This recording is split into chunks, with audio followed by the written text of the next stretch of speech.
বশীকরণ জ্বলন্তি কুফুরি বশীকরণ। আমি কালাচান আপনাদের সামনে হাজির হইলাম জ্বলন্তি কুফুরি বশীকরণ নিয়ে এসা।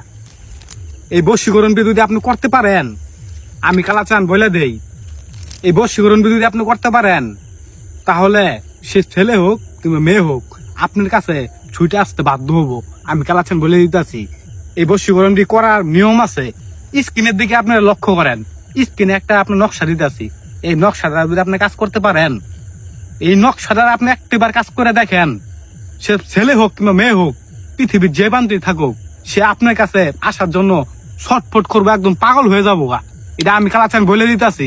শুধুমাত্র এই নকশাটা আপনি সুন্দরভাবে অঙ্কন করবেন কালি দ্বারা মেসুয়াক দ্বারা, বুঝতে পারছেন? এই নকশাটি অঙ্কন করার পরে আপনি এই নকশাটি মেজায়া জোড়া কবরের মাঝখানে 1 ফিট নিচে আপনি নকশাটি পুঁতে রাখবেন। সে আপনি ছেলে হোক কিংবা মেয়ে হোক, সেই ব্যক্তি আপনার জন্য পাগল হয়ে যাব, একদম কুত্তা পাগল হয়ে যাব, অস্থির হয়ে যাব। আমি কালাচান বলে দিলাম, আপনার ভালোবাসা মন থাইকা সারা জীবন বাচ্চা থাকবো, ইনশাল্লাহ সারা জীবন আপনার ভালোবাসা যাবো।